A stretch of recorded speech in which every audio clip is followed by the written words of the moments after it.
यंदा 18 ऑगस्ट 2025ला श्रावण महिन्यातील शेवटचा श्रावण सोमवार आलेला आहे. यंदा 4 श्रावण सोमवार आहे. त्यातील शेवटचा म्हणजेच चौथा श्रावण सोमवार आहे. चौथ्या श्रावण सोमवारची शिवामूठ ही जवस आहे. जवस आणि जव या दोघांमध्ये फरक आहे. आपल्याला जवस ही शिवामूठ अर्पण करायची आहे, जसं की तुम्हाला इथे व्हिडिओमध्ये दिसत आहे. शिवामूठ अर्पण करताना 3 वेळा शिवामूठ अर्पण करावी आणि शिवामुठीचा मंत्र म्हणावा. महिनाभर सेवा करणं शक्य झालं नाही, किंबहुना कुठलाही श्रावण सोमवारी रुद्राभिषेक करणं तुम्हाला शक्य झालं नाही, तर या शेवटच्या श्रावण सोमवारी आवर्जून रुद्राभिषेकाची सेवा आपल्या घरात झालीच पाहिजे. किंबहुना तुम्ही सामूहिक सेवेला जात असेल तर तिथे जाऊन सुद्धा सेवा अर्पण करा. भगवान शंकरांच्या चरणी सेवा रुजू करा.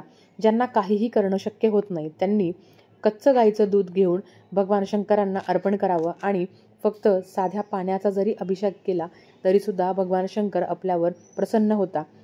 परमेश्वराला हीच प्रार्थना करावी की आयुष्यात आलेलं दुःख संकट हे पेलण्यासाठी मला ताकद दे. आणि अर्थात भगवान शंकरांची सेवा ही कापूर आरतीशिवाय अपूर्ण आहे. तर शेवटी आपल्याला कापूर आरती करायची आहे. त्याच्याबरोबर शिवलीलामृताचा 11वा अध्याय पठण करायचा आहे. शिवचालीसा तुम्हाला पठण करायची आहे. शिव अष्टोत्तर नामावली तुम्हाला पठण करायचं आहे आणि शिवस्तुती तुम्हाला पठण करायची आहे. एक दिवसीय शिवलीलामृत पारायण सुद्धा तुम्ही पूर्ण करू शकता, सेवा करू शकता. अधिक माहितीसाठी खाली दिलेल्या लिंकवर क्लिक करा. धन्यवाद. श्री स्वामी समर्थ.